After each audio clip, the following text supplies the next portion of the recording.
Hello friends, કેમ છો? મજામાં? फ्रेंड्स, आज जो हम चैप्टर करने वाले हैं वो है बायोटेक्नोलॉजी का प्रिंसिपल्स एंड प्रोसेसेस।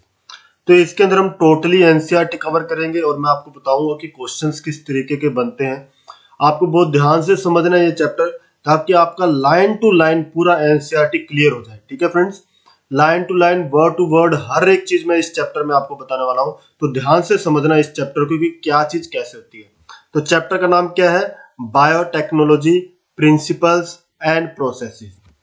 तो इस चैप्टर के अंदर हमने क्या क्या पढ़ना है, तो यहाँ पे मेनली आपको देखो तीन चीजें दे रखी है। प्रिंसिपल्स ऑफ बायोटेक्नोलॉजी, टूल्स क्या क्या चाहिए, और process of recombinant DNA technology. तो ये तीनों चीजें हम पढ़ने वाले हैं। तो उससे पहले सबसे पहले चीज जो आपको पता होनी चाहिए इस चैप्टर के अंदर कि ये बायोटेक्नोलॉजी जो टर्म है इसका क्या मतलब है। तो सबसे पहले यही जानते हैं कि बायोटेक्नोलॉजी जो टर्म है इसका क्या मतलब है। तो ये जो टेक्निक है, तो बायो और टेक्नोलॉजी दो टर्म से बना ना, बायो और टेक्नोलॉजी। तो सबसे पहले आपको पता होना चाहिए बायो क्या है। तो सिंपल सा है, बायो आपको भी पता है, बायो का मतलब लाइफ या लिविंग ऑर्गेनिज्म। और टेक्नोलॉजी, तो इससे तो आप पहले से वाकिफ ही हो, टेक्नोलॉजी वर्ड। तो अब क्या है कि लिविंग ऑर्गेनिजम्स के अंदर हम क्या कर रहे हैं, टेक्निक्स का यूज कर रहे हैं। तो क्या बोल रहे हैं, deals with techniques of using live organism और एंजाइम्स फ्रॉम ऑर्गेनिज्म। तो आप क्या कर रहे हो, या तो एक जिंदा ऑर्गेनिज्म को यूज कर रहे हो या उसका कोई एंजाइम यूज कर रहे हो जो उस ऑर्गेनिज्म से मिल रहा है। ठीक है, किस लिए यूज कर रहे हो? To produce products and processes useful to humans. तो हम क्या कर रहे हैं, उस ऑर्गेनिज्म या उसके एंजाइम को हम यूज कर रहे हैं ऐसे प्रोडक्ट्स बनाने के लिए या ऐसे प्रोसेसेस बनाने के लिए जो हमारे लिए मतलब ह्यूमंस के लिए बेनिफिशियल है। ठीक है फ्रेंड्स, ध्यान रहेगा आपको। नेक्स्ट देखो, in this sense making curd. अब कर्ड बनाने के लिए आप देखोगे कर्ड किससे बनता है? मिल्क, है ना। लैक्टोबैसिलस जो बैक्टीरिया है उसका यूज करके बनेगा, या ब्रेड और वाइन जो प्रोड्यूस करें यीस्ट का यूज करके। ये सारे क्या है, माइक्रो मीडिएटेड प्रोसेस है, मतलब माइक्रो ऑर्गेनिजम्स का यूज किया जाता है। कर्ड में लैक्टोबैसिलस हुआ, ब्रेड में यीस्ट का हुआ। तो यहाँ पे हम क्या कर रहे हैं, माइक्रो ऑर्गेनिजम्स को यूज कर रहे हैं। राइट फ्रेंड्स, तो उनका यूज करके हम कर रहे हैं। तो ये सारे किसके अंदर हमने इंक्लूड किए? हमने इनको बोला कि ये बायोटेक्नोलॉजी के अंदर आते हैं। पर आज के टाइम में हम क्या कर रहे हैं, इसको रिस्ट्रिक्टेड सेंस में यूज कर रहे हैं। इसका क्या मतलब है कि इसको रिस्ट्रिक्टेड सेंस में यूज कर रहे हैं? क्योंकि आज के टाइम में हम क्या करते हैं, जब भी हमारे दिमाग में बायोटेक्नोलॉजी आता है हम बात करते हैं जेनेटिक मॉडिफिकेशन की। जेनेटिक मॉडिफिकेशन से मतलब क्या है कि हमने क्या किया, ऑर्गेनिज्म के जीन्स के अंदर चेंज कर दिया। राइट, तो या तो हमने उसके अंदर कोई फॉरेन जीन डाला होगा या उसमें से आइसोलेट किया होगा। ठीक है, तो और उस टेक्निक को हम लार्ज स्केल पे यूज कर रहे हैं। तो सिंपल सा है, बायोटेक्नोलॉजी के अंदर आज के टाइम पे हम क्या सोचते हैं, हम ये बोलते हैं कि जो जेनेटिक मॉडिफिकेशन जितनी भी हो रही है ऑर्गेनिज्म में, वो किसकी वजह से हो रही है? बायोटेक्नोलॉजी की वजह से हो रही है। राइट, और अर्लियर जो है हम क्या कहते थे कि जितने भी माइक्रोबियल प्रोसेसेस है सारे बायोटेक्नोलॉजी के अंदर आते हैं। ठीक है, तो अगर हम कॉमन लेके चले तो हम क्या कह सकते हैं, ये दोनों चीजें ही बायोटेक्नोलॉजी के अंदर आती है। क्लियर? तो बहुत सारे ऐसे प्रोसेसेस हैं और टेक्निक्स हैं जो कि बायोटेक्नोलॉजी के अंदर आती है। उनमें क्या क्या आता है, सबसे पहले बोल रहा है in vitro fertilisation. In vitro fertilisation friends आपने रिप्रोडक्टिव हेल्थ के अंदर पढ़ा है। इन विट्रो और इन विवो दो वर्ड्स हैं। सबसे पहले तो समझो इन विट्रो क्या चीज होती है। इन विट्रो का सीधा सा मतलब क्या है, जब कोई चीज लैब कंडीशंस के अंदर हो रही है तब हम क्या बोलते हैं, in vitro. Right, in vivo का मतलब क्या होता है, जब कोई चीज लिविंग ऑर्गेनिज्म के अंदर करवाई जा रही है तब हम बोलते हैं इन विवो। ठीक है, यहां पे क्या हो रहा है, इन विट्रो मतलब लैब कंडीशंस के अंदर, ग्लासवेयर्स के अंदर, या फिर आप कह सकते हो लिविंग ऑर्गेनिजम्स के बाहर प्रोसेस करवाया जा रहा है, तो उसको क्या बोल रहा है, इन विट्रो। तो ये फर्टिलाइजेशन जो है, इन विट्रो फर्टिलाइजेशन मतलब गैमेट्स का फ्यूजन कहां हुआ, लैब कंडीशंस में हुआ, लिविंग ऑर्गेनिज्म के अंदर नहीं हुआ। ठीक है, तो आपने टेस्ट ट्यूब बेबी सुना होगा। ठीक है, और रिप्रोडक्टिव हेल्थ चैप्टर में इसके बारे में पढ़ा भी होगा। राइट, इसके अलावा कोई भी जीन सिंथेसाइज जो कर रहे हैं उसको यूज कर रहे हैं, उन सब के अंदर भी हम बायोटेक्नोलॉजी का यूज करते हैं। और कहां पे यूज करते हैं? डेवलपिंग अ वैक्सीन, एक नई कोई डीएनए वैक्सीन बनानी है, ठीक है, तब भी हम इसका यूज कर रहे हैं। कोई डिफेक्टिव जीन है उसको ठीक करने के लिए, तो डिफेक्टिव जीन अगर ठीक करना है उसके अंदर भी हम यूज कर रहे हैं। ये सारे के सारे जो है बायोटेक्नोलॉजी। तो ये एप्लीकेशंस थी कुछ बायोटेक्नोलॉजी की, कहां कहां actually biotechnology and its application next chapter है। तो ये सारी चीजें कहां कहां यूज हो रही है बायोटेक्नोलॉजी, वो नेक्स्ट चैप्टर के अंदर आएगी फ्रेंड्स, ठीक है। यहां पे जो मैं आपको मेनली लेके चल रहा हूं, प्रिंसिपल्स के बारे में हम स्टडी कर रहे हैं। तो अब देखो कि बायोटेक्नोलॉजी आपको समझ में आया कि क्या चीज है। पर यूरोपियन फेडरेशन ऑफ बायोटेक्नोलॉजी, इसने भी अपनी एक डेफिनेशन दे रखी है बायोटेक्नोलॉजी की।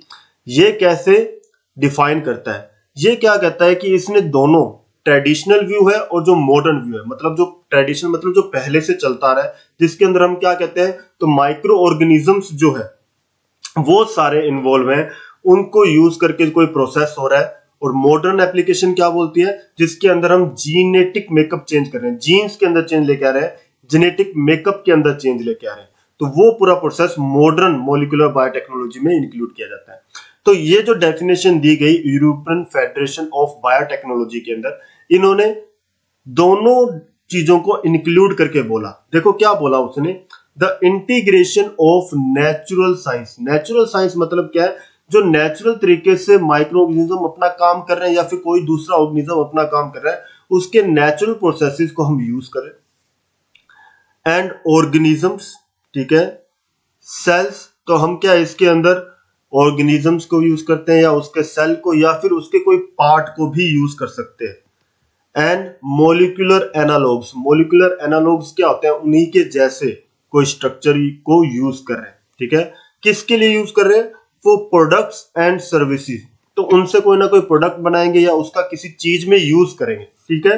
तो सिंपल सी चीज आपके सामने आई, हमने इंटीग्रेट किया किसको? नेचुरल साइंस, ऑर्गेनिजम्स को, या उस ऑर्गेनिज्म के कोई पर्टिकुलर सेल को, या फिर उसके कोई पार्ट को, या उसके कोई पर्टिकुलर मोलिकुलर एनालॉग को, मतलब उसके जैसा ही कोई और चीज होगी, उनको हम यूज कर रहे हैं, इंटीग्रेट कर रहे हैं और उनसे कोई ना कोई प्रोडक्ट बना रहे हैं, ठीक है फ्रेंड्स। या उसको हम यूज कर रहे हैं कोई एप्लीकेशन के अंदर, कोई बढ़िया चीज सिंथेसाइज करने में या कोई पर्टिकुलर प्रोसेसिंग के अंदर यूज कर रहे हैं, ठीक है। ध्यान रखोगे बायोटेक्नोलॉजी का पूरा मतलब क्या है। और यूरोपियन फेडरेशन ऑफ बायोटेक्नोलॉजी, जिसको EFB भी बोला गया, वो क्या बोलती है, ठीक है। तो क्वेश्चन कैसे बनेगा? आपको क्या करेगा, नीचे 4-5 चीजें बोल देगा, बोलेगा which of the following are included in biotechnology. तो इनमें से कौन कौन से बायोटेक्नोलॉजी, तो इन्हीं में से जो ऊपर प्रोसेसेस के नाम आए थे वही 3-4 दिए होंगे। या आपको बोल देगा which is not included in biotechnology, तो आपको ध्यान रखना है ट्रेडिशनल व्यू और मॉडर्न व्यू दोनों को ध्यान रखना है, इसको आंसर करना है, ठीक है फ्रेंड्स। नेक्स्ट कंटिन्यू करते हैं प्रिंसिपल्स ऑफ बायोटेक्नोलॉजी। प्रिंसिपल्स क्या क्या है इसके? तो मेन 2 कोर टेक्निक्स आती है बायोटेक्नोलॉजी के अंदर। जेनेटिक इंजीनियरिंग, जेनेटिक इंजीनियरिंग में क्या कर रहे हैं? ये एक ऐसी टेक्निक है जिसके अंदर आप क्या कर रहे हो, जेनेटिक मटेरियल को मॉडिफाई कर रहे हो। तो क्या लिखा हुआ है? To alter the chemistry of genetic material. Genetic material क्या होता है? डीएनए या फिर आरएनए, ठीक है। To introduce these into host organism and thus change the phenotype of the organism. Simple सा है, हम क्या कर रहे हैं, ऐसे बढ़िया जीन्स का पता लगा रहे हैं, डीएनए आरएनए का, और उसको होस्ट ऑर्गेनिज्म में डाल रहे हैं, ठीक है। अगर मान लो आपको कोई करैक्टर चाहिए किसी ऑर्गेनिज्म के अंदर, तो हमने क्या किया, वो डीएनए आइसोलेट किया वहां से और दूसरे ऑर्गेनिज्म होस्ट ऑर्गेनिज्म में वो करैक्टर का जीन डाल दिया।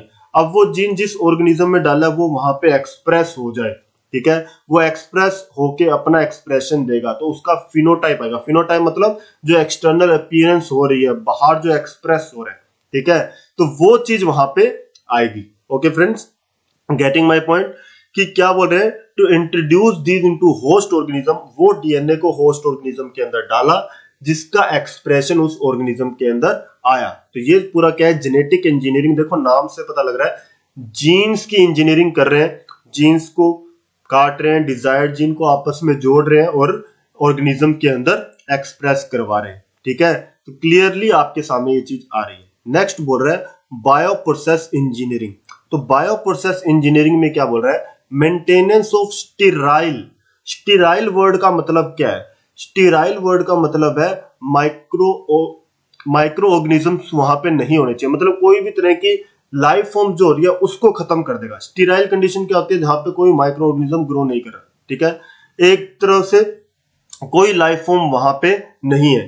तो बोल रहा है माइक्रोबियल कंटेमिनेशन फ्री, हर तरह के माइक्रो ऑर्गेनिज्म को किल कर दिया। क्यों किया, ताकि हम जो डिजायर्ड माइक्रो ऑर्गेनिज्म है उसको ग्रो करवा सके, या फिर कोई यूकैरियोटिक सेल को ग्रो करवा सके। ठीक है, तो सिंपल सा है, हम क्या कर रहे हैं, स्टीराइल कंडीशंस क्रिएट कर रहे हैं, सारे के सारे जो लाइफ फॉर्म्स कंटेमिनेशंस आ सकती है सभी को वहां पे किल कर दिया, और हम जो चाहते हैं उस पर्टिकुलर माइक्रोब को हम ग्रो करवा रहे हैं, ताकि हम उससे जो हमारा प्रोडक्ट है वो आइसोलेट कर सके। जैसे कोई एंटीबायोटिक बनानी है, या वैक्सीन बनानी है, या इंजाइम बनाना है, क्या चीज बनानी है, ठीक है, उसको लार्ज स्केल में प्रोड्यूस करके और वहां से आइसोलेट कर सके। तो सिंपल सी चीज आपके सामने आई। एक तो हमने बोला जीन्स के अंदर मॉडिफिकेशन कर रहे हैं, दूसरा हम क्या कर रहे हैं, ऐसी कंडीशंस क्रिएट कर रहे हैं जहां पे हम क्या सिर्फ एक पर्टिकुलर माइक्रो ऑर्गेनिज्म को या एक पर्टिकुलर यूकैरियोटिक सेल को ग्रो करवा रहे हैं, ताकि हम उससे हमारे बेनिफिट की चीजें, एंटीबायोटिक, वैक्सीन, एंजाइम्स, ये सब ले सके। फ्रेंड्स क्लियर हो रहा है, मैं एक एक वर्ड को लेके चल रहा हूं, फिर भी आपको ऐसा लग रहा है कि सर ये पॉइंट आपने मिस कर दिया, ये समझ नहीं आया, नीचे कमेंट बॉक्स में लिख देना, मैं आपको समझा दूंगा। ठीक है, कोई बड़ी बात नहीं है, आपको चीजें क्लियर होनी चाहिए कि हम किस चीज के बारे में बात कर रहे हैं। Clear friends. Next, conceptual development of principles of genetic engineering. तो इसका कंसेप्चुअल डेवलपमेंट हम बात करने वाले हैं। तो आपको पता है असेक्सुअल और सेक्सुअल रिप्रोडक्शन दो चीजें होती है, दोनों में से ज्यादा एडवांटेजियस कौन सा है, सेक्सुअल रिप्रोडक्शन या असेक्सुअल रिप्रोडक्शन? आप सारे बोलोगे सर सेक्सुअल रिप्रोडक्शन ज्यादा अच्छा है, राइट। सेक्सुअल रिप्रोडक्शन अच्छा क्यों है, क्योंकि वहां पे वेरिएशन आते हैं, चेंजेस आते हैं, जो कि ऑर्गेनिज्म को बेनिफिट पहुंचाते हैं। सिंपल सा है ना। पर क्या आपने कभी सोचा कि असेक्सुअल रिप्रोडक्शन कहां पे बेटर हो सकता है? कब हम बोलेंगे कि asexual reproduction is beneficial in this case, तो वो केस कौन सा है? वो एक केस कौन सा होगा जब कोई इंडिविजुअल जो है सुपीरियर क्वालिटी का होगा, और हम चाहते हैं कि उसके अंदर जो करैक्टर्स है वो मेंटेन रहे, वो खत्म ना हो या फिर वो सेग्रीगेट ना हो जाए, वो करैक्टर्स मेंटेन रहे। तो उस केस में हम किसको फेवर करते हैं? असेक्सुअल रिप्रोडक्शन को, क्योंकि आप भी जानते हो असेक्सुअल रिप्रोडक्शन के अंदर क्या होता है, क्लोन्स प्रोड्यूस होते हैं, राइट। तो क्लोन प्रोडक्शन के लिए हम क्या फेवर करेंगे कि असेक्सुअल रिप्रोडक्शन हो। ठीक है, क्योंकि सेक्सुअल रिप्रोडक्शन में अगर कोई चेंज आता है तो वो चेंज पॉजिटिव भी हो सकता है, नेगेटिव भी हो सकता है, उसको फायदा भी पहुंचा सकता है, नुकसान भी, किसी भी तरीके का चेंज आ सकता है, राइट फ्रेंड। तो सिंपल सा है, sexual reproduction is better than asexual reproduction when they have to adapt to their environment. अगर उनको अपने एनवायरनमेंट के प्रति अडेप्ट होना है तो वो क्या करते हैं, अपने अंदर छोटे मोटे चेंजेस लेके आते हैं। पर asexual reproduction is better when they have to produce the clones. They have to produce organism exactly similar to their parents because they want to preserve the characters their parents was having. उनके parents के पास जो character थे उसको preserve करना चाहते हैं, वही same characters उन्हीं के पास आने चाहिए। ठीक है फ्रेंड्स, तो ये तो था असेक्सुअल और सेक्सुअल के बारे में थोड़ा सा मैंने बताया।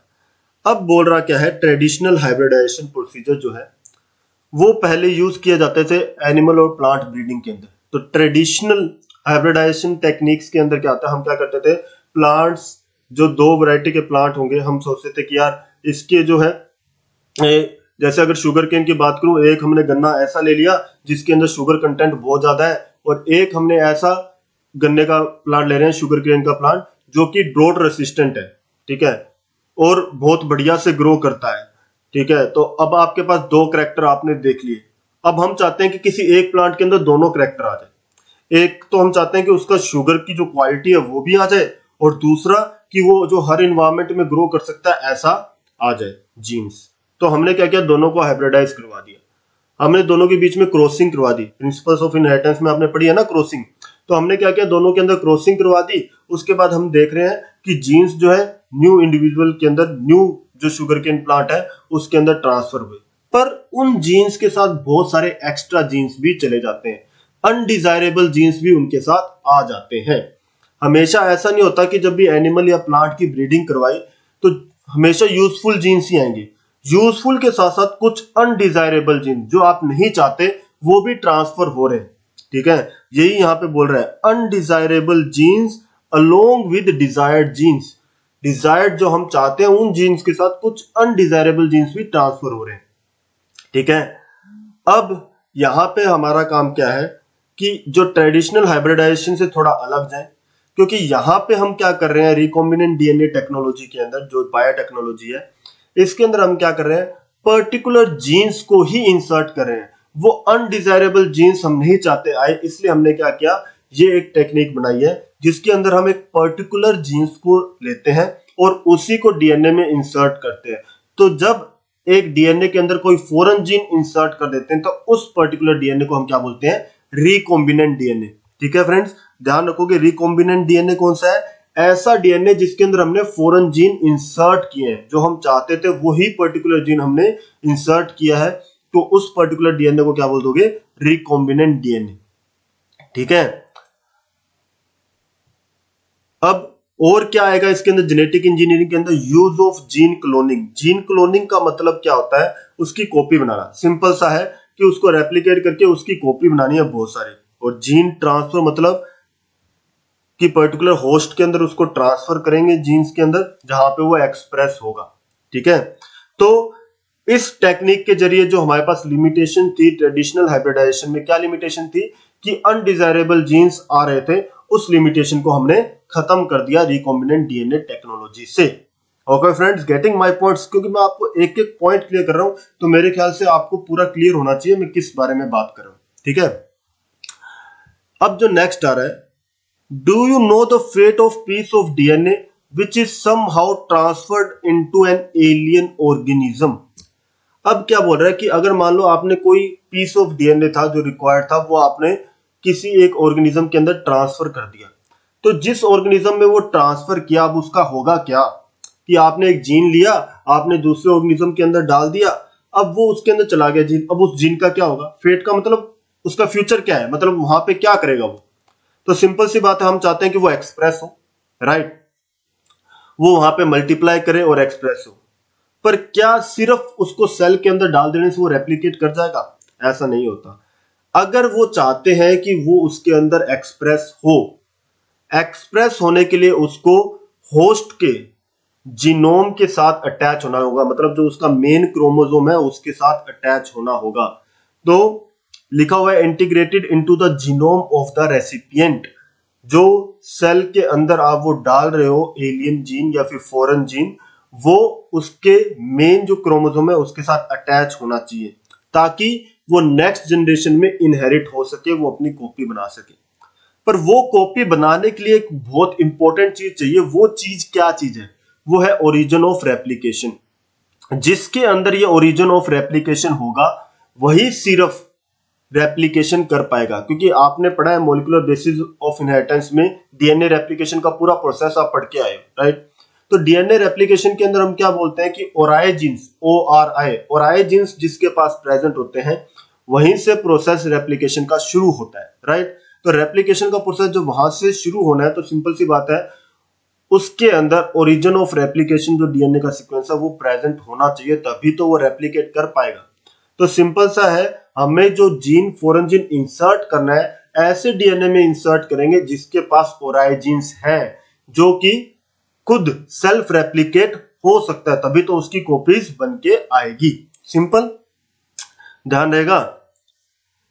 तो लिखा हुआ है an alien DNA is linked with origin of replication. Origin of replication के साथ उसको जोड़ा जाता है ताकि डीएनए रेप्लिकेट हो और मल्टीप्लाई कर सके itself in the host organism.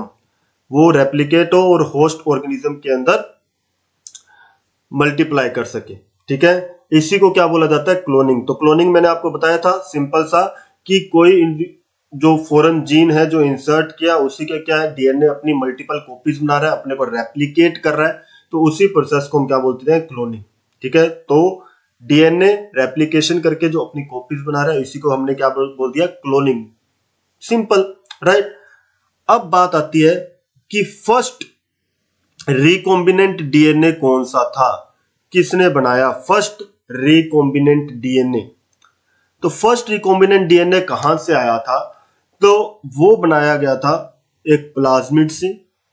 वो जो प्लाज्मिड है वो किसका है, Salmonella टाइफीम्यूरियम।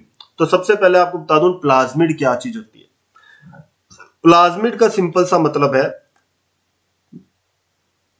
Extra chromosomal. Extra chromosomal मतलब मेन क्रोमोसोम के साथ एक एक्स्ट्रा में छोटे सर्कुलर डीएनए प्रेजेंट होते हैं, जिसको बोला जाता है प्लाज्मिड। तो बैक्टीरिया, कुछ ऐसे बैक्टीरिया आपने पढ़े भी होंगे जिनके अंदर क्या है, मेन क्रोमोसोम जिसको न्यूक्लियोइड बोलते हैं, उसको छोड़ के उसके पास कुछ सर्कुलर डीएनए प्रेजेंट होते हैं, ठीक है, जो कि सेल्फ रेप्लिकेटिंग होते हैं। तो हम क्या बोलेंगे, circular self replicating extra chromosomal DNA, ठीक है, एक्स्ट्रा क्रोमोसोमल डीएनए, उसको क्या बोल रहे हैं, प्लाज्मिड, ठीक है फ्रेंड्स। तो ये जो प्लाज्मिड है, तो सैल्मोनेला टाइफीम्यूरियम, वहां से प्लाज्मिड लिया गया। किसने लिया, स्टैनले कोहन और हर्बर्ट बॉयर ने, इन दोनों ने वो वहां से प्लाज्मिड आइसोलेट किया। उसके अंदर एक एंटीबायोटिक रेसिस्टेंट जीन्स इंसर्ट किए, ठीक है, ये भी एंटीबायोटिक रेसिस्टेंट जीन किसी दूसरे डीएनए से लिया गया है, ठीक है, वहां से लेके इसके अंदर सैल्मोनेला के प्लाज्मिड के अंदर डाला गया। तो ऐसा प्लाज्मिड जिसके अंदर फॉरेन जीन्स इंसर्ट किए, और वो जीन किस चीज के है, एंटीबायोटिक रेसिस्टेंट जीन है, वो इंसर्ट किए, तो उस प्लाज्मिड को अब क्या बोलोगे, रिकॉम्बिनेंट डीएनए, ठीक है। तो सिंपल सा है। अब बात आती है कि उसने इंसर्ट किया कैसे। तो सबसे पहले उसने क्या किया, cutting of DNA at specific location. सबसे पहले डीएनए एक पर्टिकुलर लोकेशन पे काटना पड़ेगा, तभी तो वहां पे इंसर्ट करोगे। तो वो कटिंग कैसे की, रेस्ट्रिक्शन एंजाइम्स का यूज करके, जिसको क्या बोला, मोलिकुलर सीजर, क्योंकि वो मोलिक्यूल को बीच में से कट कर रहा है, तो इसको क्या बोल दिया, रेस्ट्रिक्शन एंजाइम, जो उसको पर्टिकुलर साइट पे कट करेगा, ठीक है। कट किया, उसके बाद क्या किया हमने, वो जो पीस ऑफ डीएनए था वो उसके अंदर इंसर्ट कर दिया। तो ये जो प्लाज्मिड डीएनए वो किसकी तरह काम कर रहा है, वेक्टर की तरह काम कर रहा है। किस तरीके से इसने वेक्टर की तरह काम किया, जैसे आप देखोगे जो मलेरिया होता है, मलेरिया किसकी वजह से होता है, प्लाज्मोडियम की वजह से, राइट। उसको ट्रांसफर कौन करता है, उसका वेक्टर कौन है, फीमेल एनोफिलिस मॉस्किटो, राइट। तो फीमेल एनोफिलिस मॉस्किटो की वजह से वो गया, ट्रांसफर हुआ। इसी तरीके से हम क्या कर रहे हैं, वो जो पर्टिकुलर प्लाज्मिड है उसके अंदर मैंने कोई फॉरेन जीन डाल दिया, तो ये फॉरेन जीन उसके अंदर चला गया, तब ये फॉरेन जीन इसके अंदर आ गया, तो इसको हमने क्या बोला, रिकॉम्बिनेंट डीएनए। इसको हम क्या करेंगे, स्पेसिफिक होस्ट के अंदर डाल देंगे। तो स्पेसिफिक होस्ट के अंदर जब इसको डाल दोगे तो वहां पे वो सेल्फ रेप्लिकेट करेगा, अपनी कॉपीज बनाएगा, सिंपल सा है। तो हमने क्या किया, प्लाज्मिड, किसके प्लाज्मिड को यूज किया, सैल्मोनेला के प्लाज्मिड को, उसको यूज किया है एज ए वेक्टर, ताकि हम कोई एलियन पीस ऑफ डीएनए जो है वो होस्ट ऑर्गेनिज्म के अंदर ट्रांसफर कर सकें, सिंपल सा है। तो हमने यहां पे ट्रांसफर किसके अंदर किया है, एस्केरिशिया कोलाई के अंदर ट्रांसफर किया है, ठीक है। अब ये जो प्रोसेस है, अब ये देखो इन विट्रो, तो ये जो प्रोसेस हुआ है जिसके अंदर हमने प्लाज्मिड के अंदर कोई बाहर का जीन डाला है, ये जो प्रोसेस हुआ है ये कैसा है, इन विट्रो है, मतलब लैब कंडीशन में हुआ है। एक एपेंडोफ आती है, छोटी ट्यूब्स होती है, उसके अंदर सॉल्यूशन फॉर्म में सारा प्रोसेस चल रहा है। ऐसा नहीं है कि डीएनए को आपने पकड़ के ऐसे अलग से निकाला फिर उसके अंदर डाला, ऐसा कुछ नहीं होता। वहां क्या है, एपेंडोफ एक छोटी सी ट्यूब लाइक स्ट्रक्चर है, उसके अंदर आपने सॉल्यूशन के फॉर्म में डाल रहे हो, ठीक है। आपने उसके अंदर बैक्टीरिया डाल दिया, रेस्ट्रिक्शन एंजाइम डाल दिए, ठीक है, और ऐसे चीजें डालेंगे जो क्या करेगा, उसके वॉल को ब्रेक करेगा, फिर वो एंजाइम जो है वो डीएनए को ब्रेक करेगा और उसके पीस बनेंगे, फिर उसके अंदर हम क्या करेंगे, ये प्लाज्मिड डाल देंगे जिसके साथ वो अटैच करेगा। तो इस तरीके से वो प्रोसेस चल रहा है। तो यहाँ पे सिंपल सा चीज हमारे सामने आई, तो इसको अगर मैं निचोड़ के निकालूं कि क्या हुआ, क्या प्रोसेस क्या हुआ है उसको समझो, तो थोड़ा सा मैं एक डायग्राम आपको शो करता हूं, उसके अकॉर्डिंग शायद मेरे ख्याल से आपको ज्यादा अच्छे से समझ में आएगा। इसका एनसीईआरटी का ही डायग्राम लेता हूं। हम क्या कर रहे हैं, हमने फॉरेन डीएनए लिया, ठीक है, हमने क्या लिया, फॉरेन डीएनए लिया और एक वेक्टर डीएनए, ठीक है, जो सबसे पहले हुआ उसकी बात कर रहा हूं।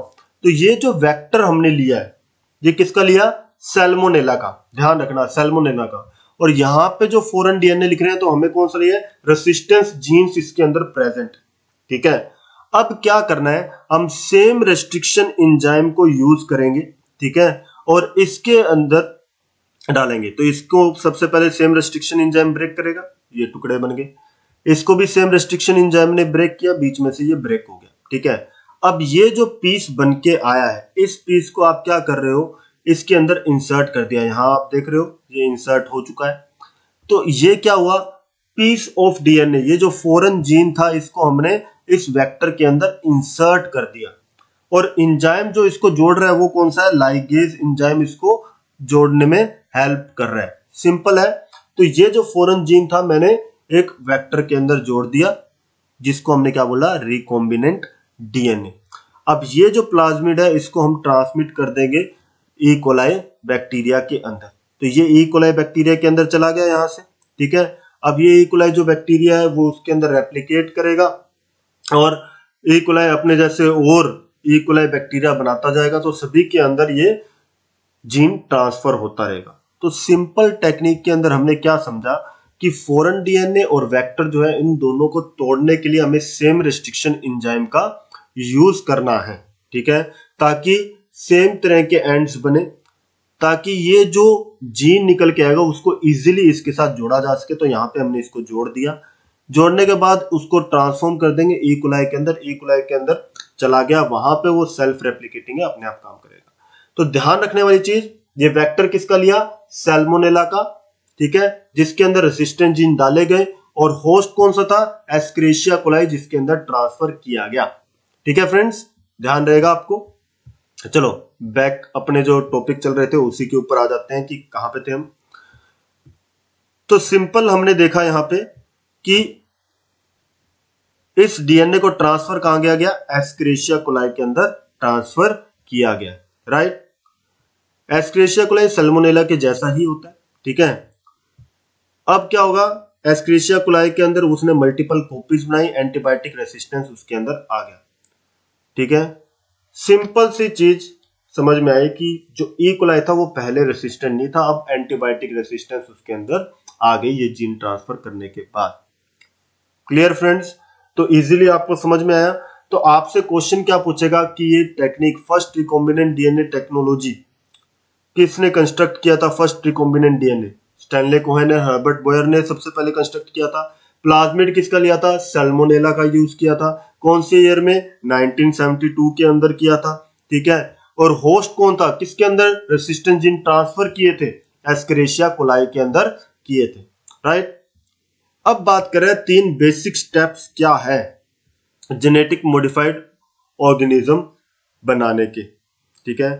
तो जेनेटिक मॉडिफिकेशन करने के तीन बेसिक स्टेप क्या है, सबसे पहले identification of DNA with desirable gene. आपको ऐसा डीएनए ढूंढना होगा जिसके अंदर डिजायरेबल जीन है। जैसे अभी हम देख रहे थे एंटीबायोटिक रेसिस्टेंट जीन चाहिए, तो हमें ऐसा कोई ऑर्गेनिज्म चाहिए जिससे हम वो एंटीबायोटिक रेसिस्टेंट जीन निकाल सके। तो सबसे पहला काम क्या है, ऐसा डीएनए ढूंढो जिसके अंदर हम जो जीन्स चाहते हैं वो प्रेजेंट है। तो वहां से उसके बाद हम वो डीएनए को या उस जीन्स को आइसोलेट करेंगे, ठीक है। अब क्या बोल रहा है, introduction of the identified DNA into host. अब हमें क्या करना है, जब आपको डिजायरेबल जीन्स मिल गए उन जीन्स को वहां से आइसोलेट करेंगे, ठीक है। अभी हमने देखा रेस्ट्रिक्शन एंजाइम को यूज करके उसको कट कर लिया था, अब उसको हमने वेक्टर के थ्रू होस्ट के अंदर ट्रांसफर करेंगे। तो वेक्टर का यूज करके होस्ट के अंदर डाल दिया। अब होस्ट के अंदर क्या होगा, उसको मेंटेन करना जरूरी है। Maintenance of introduced DNA in the host and transfer of the DNA to its progeny. तो वो जो डीएनए है वहां पे बना रहे, वो खत्म ना हो जाए, ठीक है, ये देखना भी जरूरी है। वो वहां पे रहे, सेल्फ रेप्लिकेट हो, वो अपनी कॉपीज बनाए, और आने वाली जो जनरेशन है, न्यू जो प्रोजेनी फॉर्म होगी, न्यू जो ऑर्गेनिज्म फॉर्म होंगे, तो उनके अंदर भी वो ट्रांसमिट हो, मतलब इनहेरिटेबल हो, नेक्स्ट जनरेशन में जा सकता हो, ठीक है फ्रेंड्स। ये था आज के लिए। अभी जो नेक्स्ट लेक्चर आएगा बायोटेक्नोलॉजी का, उसके अंदर हम बात करेंगे tools of recombinant DNA technology. Okay friends, clear. अब तक जितना बताया उसके अंदर आपको कोई डाउट नहीं रहना चाहिए। मेरे ख्याल से मैंने एक एक वर्ड जो है एनसीईआरटी का वो एकदम क्लियर करके आपको बताया। तो तो मेरे ख्याल से आपको समझ में आ गया होगा। Okay friends, have a nice day.